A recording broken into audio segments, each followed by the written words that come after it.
Polynomial, polynomial के zeros, basically जो polynomial के जीरोस होते हैं वो उनके रूट्स भी कहलाते हैं। क्या कहते हैं हम उनको? रूट्स भी कहते हैं। अब ये रूट्स होते क्या है, ये जीरोस होते क्या है? एक्स, अगर हमारा कोई पॉलिनोमियल है जिसमें वेरिएबल एक्स है, तो एक्स की वो वैल्यू जिसके लिए पूरा जो पॉलिनोमियल है वो जीरो हो जाए, ठीक है, उसकी वैल्यू क्या होती है? जीरो हो जाए, तो वो एक्स की वैल्यू आपकी जीरोस ऑफ द पॉलिनोमियल होती है। फॉर एग्जांपल यहाँ पर मैंने इसका डेफिनेशन लिखा, a real number A is zero of a polynomial P x. किसी पी एक्स का जीरो होगा अगर उस वैल्यू को पुट करने पर, एक्स की जगह हम उस वैल्यू को पुट करें और हमारा पॉलिनोमियल की टोटल वैल्यू जीरो हो जाए। In this case A is called A को हम क्या बोलेंगे? Root of the equation. ठीक है, क्लियर है ये वाली बात? इसको रूट ऑफ द इक्वेशन बोलेंगे। इसके लिए मैंने यहाँ पर एक एग्जांपल लिया है। क्वेश्चन है, check whether -2 and 2 are zeros of the polynomial. हमें यहाँ पे चेक करना है कि -2 and 2 जो है वो क्या हमारे पॉलिनोमियल के जीरो हैं या नहीं है, और पॉलिनोमियल हमें जो गिवन है वो x+2 है। तो यहाँ पर देखिए, यहाँ पे हमें px जो गिवन है वो x+2 है। तो इस केस में जीरोस ऑफ द पॉलिनोमियल क्या होगा? x की वो वैल्यू जिसके लिए इस पूरे पॉलिनोमियल की वैल्यू जीरो हो जाएगी, वो इसका रूट और जीरो ऑफ द पॉलिनोमियल कहलाएगा। ठीक है, तो पहले हम यहाँ पर रख कर देखते हैं -2।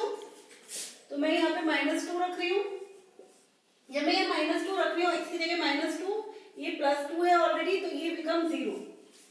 इसका आंसर 0 आ रहा है। इसका मतलब ये -2 जो है वो क्या है? जीरोस ऑफ द पॉलिनोमियल है। ठीक है, अब मैं दूसरा रख रही हूँ, 2 रख कर देख रही हूँ, 2 रख रही हूँ, तो मेरा क्या आ रहा है? 2 + 2 यानी 4 आ रहा है। तो ये जो 2 है ये जीरोस ऑफ द पॉलिनोमियल नहीं है, ये क्या है? जीरोस ऑफ पॉलिनोमियल है। ठीक है, या फिर इसको रूट भी बोलेंगे, बट ये जो है ये आपका नॉट जीरो नहीं है, क्योंकि इसको पुट करने पे वैल्यू जो है आपकी जीरो नहीं आ रही है। कई बार जो क्वेश्चंस आते हैं वो आपका ये फाइंड करने के लिए नहीं आते हैं कि जीरोस निकालें, ये भी फाइंड करने के लिए आते हैं कि किसी पर्टिकुलर वैल्यू पे, एक्स की वैल्यू पर आपको उस पॉलिनोमियल का रिजल्ट निकालिए या वैल्यू निकालिए। तो इस केस में 2 रखने पर जो पॉलिनोमियल की वैल्यू आ रही है वो क्या आ रही है? आपकी 4 आ रही है। ठीक है, क्लियर है? अब हम एनसीईआरटी की एक्सरसाइज 2.2 करेंगे। 2.2 का पहले हम फर्स्ट क्वेश्चन करेंगे। फर्स्ट क्वेश्चन में क्या है? Find the value of the polynomial. हमें पॉलिनोमियल की वैल्यू फाइंड करनी है, जहां पर कि ये जो पॉलिनोमियल है वो इन वेरिएबल x है, और यहाँ पे हमें डिफरेंट x की वैल्यू गिवन है, और उन पर हमें पॉलिनोमियल की वैल्यू फाइंड करनी है। क्लियर है? ठीक है, तो इस पॉलिनोमियल को हमें px = माना 5x - 4x² + 3। नाउ अब हमें यहाँ पर x = 0 है, तो हमें x = 0 पे इसकी वैल्यू फाइंड करनी है। तो यहाँ रखेंगे 0, 5 × 0 - 4 × 0 + 3। 5 की मल्टीप्लाई 0 करेंगे तो 0 आएगा, 4 की मल्टीप्लाई 0 से करेंगे तो 0 आएगा, +3। तो आंसर इसका बचेगा खाली +3। क्लियर है पॉइंट?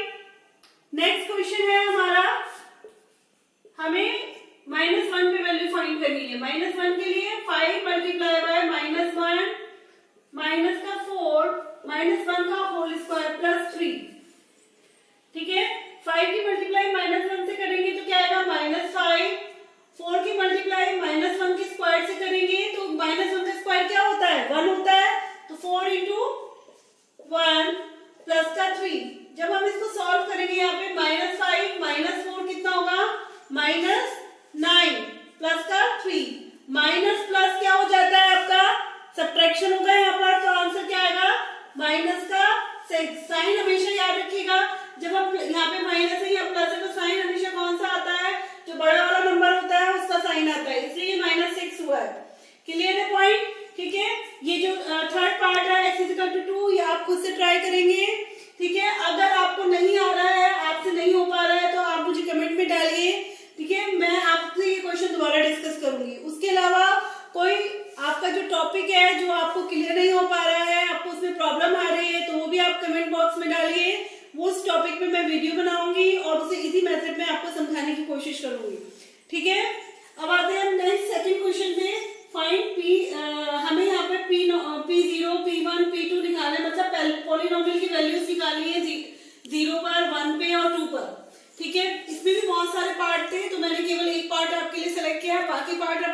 ट्राई करिएगा।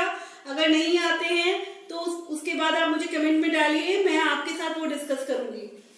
बाकी मैंने ये जो पार्ट लिया है ये पार्ट ऐसा है जिससे कि आपको कॉन्सेप्ट क्या हो जाए, पूरा क्लियर हो जाए। ठीक है, अब हम इसमें निकालते हैं वैल्यू पी पे हम टी की वैल्यू यहाँ पे 0 रखकर निकालते हैं। तो देखिए यहाँ पे पहले 2 है, 2 प्लस टी की वैल्यू कितनी हो गई यहाँ पे 0 प्लस 2 इंटू 0 माइनस 0। आंसर क्या है यहाँ पे 2 प्लस 0, ये भी 0 हो जाएगा, ये भी 0, तो आंसर क्या बचेगा, केवल 2 आएगा। क्लियर है। नेक्स्ट है आपका P1, मतलब t की वैल्यू अगर 1 हो तो पॉलिनोमियल की वैल्यू क्या होगी, तो यहाँ पे 2 रखेंगे प्लस t की जगह यहाँ 1 आएगा प्लस 2 इंटू टी का स्क्वायर यानी 1 का स्क्वायर माइनस 1 का क्यूब। ठीक है, तो अब इसको देखिए कैसे करेंगे, 2 प्लस 1, 2 इंटू 1 माइनस 1 यानी 2 plus 1 plus 2 minus 1, 2 plus 1 3, 3 plus 2 5 minus 1 यानी 4। क्लियर है। इसी तरीके से हम 2 पे वैल्यू निकालेंगे, 2 पे वैल्यू जब हम निकालेंगे तो यहाँ रखेंगे 2, t की जगह यहाँ 2 रखेंगे प्लस 2 इंटू 2 का स्क्वायर, क्योंकि यहाँ पे t का स्क्वायर है तो 2 का स्क्वायर होगा, माइनस 2 का क्यूब, क्योंकि यहाँ पे t का क्यूब है तो यहाँ पे 2 का क्यूब होगा। ठीक है, नेक्स्ट चीज का आंसर जो होगा 2 प्लस 2 यानी 2 प्लस 2 प्लस 2 की पावर 2 यानी 4, तो ये 4 इंटू 2 यानी 8 और ये भी 2 की पावर 3 है यानी 8। जब इसको ऐड करेंगे तो यहाँ पे आएगा 12 minus 8 is equal to answer क्या आएगा इसका 4 आएगा।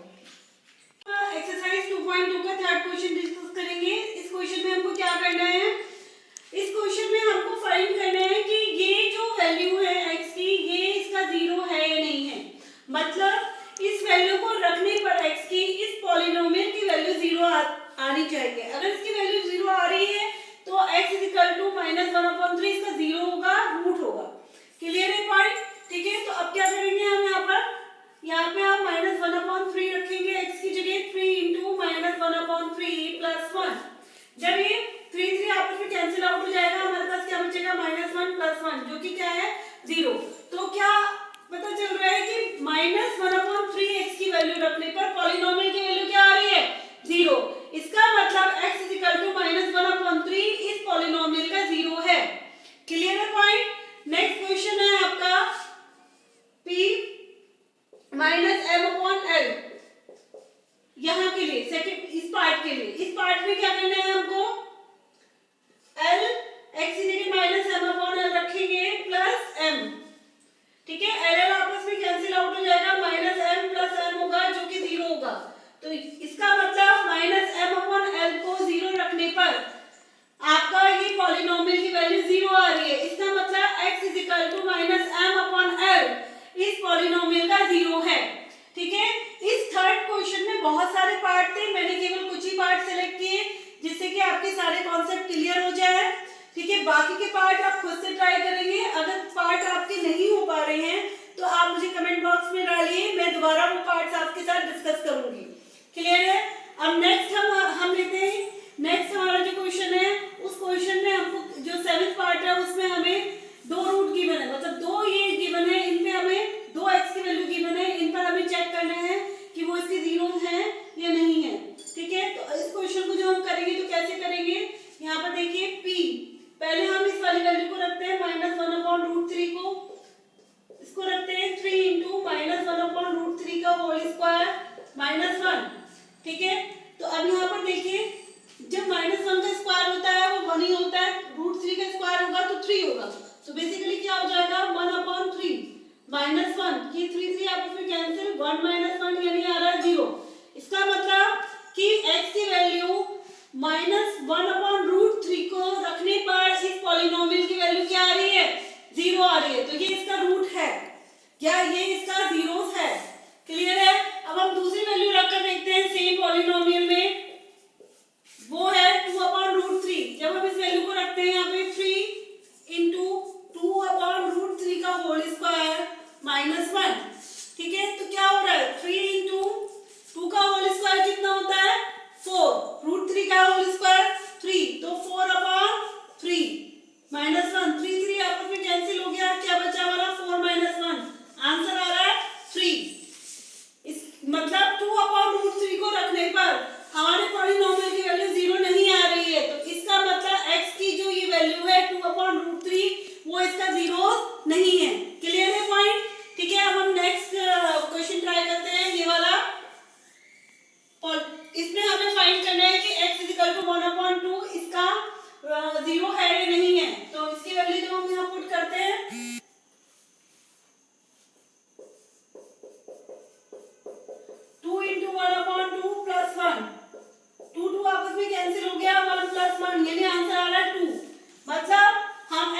टू 1/2 जब पॉलिनोमियल में रख रहे हैं तो पॉलिनोमियल की वैल्यू 0 नहीं आ रही है, हमारे पास एक वैल्यू आ रही है जो 2 है, ठीक है। तो इसका मतलब x इक्वल टू 1/2 इसका जीरोस नहीं है। क्लियर है पॉइंट? वो डिस्कस करेंगे जिसमें कि हमें पॉलिनोमियल्स के जीरोस निकालने हैं, ठीक है। मतलब x की वो वैल्यू फाइंड करनी है जिसको रखने पर हमारा पूरा पॉलिनोमियल जीरो हो। तो हम इसको आप दूसरी तरीके से करेंगे कि जैसे हमारा फर्स्ट क्वेश्चन है, इस फर्स्ट क्वेश्चन में हमें x की वो वैल्यू निकालनी है जिसको रखने पे पॉलिनोमियल जीरो हो। तो हम इसको पहले से x + 5 को 0 रख देते हैं, क्योंकि अब हम इससे हमारी x की वो वैल्यू आ जाएगी जिसको रखने पे पॉलिनोमियल क्या आ रहा है, हमारा 0 आ रहा है। तो x + 5 = 0 क्या होगा, x = -5। 5 प्लस इधर जाकर क्या हो जाएगा आपका, 5 इधर जाकर क्या हो जाएगा, माइनस में हो जाएगा। यहाँ पॉजिटिव है तो इजिकल टू के दूसरी साइड जाकर वो क्या हो जाता है, उसका साइन चेंज हो जाता है तो माइनस में हो जाएगा। तो x की वो वैल्यू क्या होगी, x की वो वैल्यू होगी -5 जिसको रखने पर हमारा पॉलिनोमियल क्या हो जाएगा, 0 हो जाएगा, ठीक है। तो ये आपका जीरोस ऑफ द पॉलिनोमियल है, ठीक है। नेक्स्ट क्वेश्चन में भी हमारा सेम यही है, x - 5 इसको हम 0 रखेंगे, ठीक है। जब हम इसको 0 रखेंगे तो x की वैल्यू कितनी हो जाएगी, 5। क्यों, क्योंकि यहाँ पे माइनस साइन है और इजिकल टू के दूसरी साइड जाने पर जो साइन है वो चेंज हो जाता है, माइनस की जगह क्या हो जाएगा, प्लस हो जाएगा, ठीक है। क्लियर है पॉइंट, ठीक है। नेक्स्ट क्वेश्चन हमारा क्या है, 2x + 5। तो हम इसको 2x + 5 को 0 रखेंगे। फिर क्या होगा, जब हम 2x + 5 को 0 रखेंगे तो पहले मैंने आपको बताया इधर जाएगा ये -5 हो जाएगा। -5 क्यों, क्योंकि यहाँ पे प्लस है और वो 0 के जो इजिकल टू के इधर की साइड जाएगा, दूसरी साइड जाता है इजिकल टू के, तो साइन चेंज हो जाता है, -5 हो जाएगा। अब यहाँ पर x के मल्टीपल में 2 है, हमें x की वैल्यू निकालनी है, तो ये इजिकल टू के इधर साइड जाने पर ये डिवाइड में आ जाएगा, ठीक है। डिवाइड में आने के बाद x इजिकल टू कितना होगा, -5/2। अगर ये मल्टीप्लिकेशन में है तो इजिकल टू के दूसरी साइड जाने पर ये डिवाइड में आ जाता है, ठीक है। क्लियर है? तो x की वैल्यू ये होगी जिसको रखने पर हमारा पॉलिनोमियल क्या आएगा, 0 आएगा, ठीक है। क्लियर है? अब हमारा नेक्स्ट क्वेश्चन क्या है, 3x - 2। ये भी सेम बिल्कुल जैसा भी हमने ऊपर किया था क्वेश्चन थर्ड, बिल्कुल सेम वैसे ही होगा। इसके अकॉर्डिंग 3x - 2 है, इजिकल टू 0 रखेंगे, 3x = 2 हो जाएगा। 2 क्यों होगा, क्योंकि माइनस है, इधर जाने पर प्लस हो जाएगा, ठीक है। 3 यहाँ मल्टीप्लाई में है तो दूसरी साइड जाने पे क्या हो जाएगा, वो डिवाइड में, तो 2/3 इसका आंसर हुआ। क्लियर है? अब हम करते हैं नेक्स्ट क्वेश्चन। नेक्स्ट क्वेश्चन में आपका क्या है, 3x है, सिंपल 3x है तो 3x को हम 0 रखेंगे, 3 इधर जाने पे डिवाइड में चला जाएगा तो x = 0/3 जो हमारा क्या आएगा, 0। यानी x की वैल्यू 0 पे आपका x की वैल्यू 0, इसका जीरोस ऑफ द पॉलिनोमियल होगा, ठीक है। सेम यही क्वेश्चन आपको नेक्स्ट में दे रखा है, इसमें x = 0 है। तो जब हम x = 0 रखेंगे तो x की वैल्यू क्या आएगी, यहाँ पर 0 आएगी। ये पॉइंट क्लियर है, ठीक है। यहाँ पे क्लियर हो गया है। अब नेक्स्ट देखिए, जो हमें नेक्स्ट क्वेश्चन दे रखा है, यहाँ पर हमें इसको cx + d को हमें 0 रखना है, ठीक है। जब हम इसको 0 रखेंगे तो बिल्कुल सेम अभी आगे की जैसे हमने पहले क्वेश्चन किए थे बिल्कुल वैसा होगा, d प्लस का इधर जाके माइनस का हो जाएगा,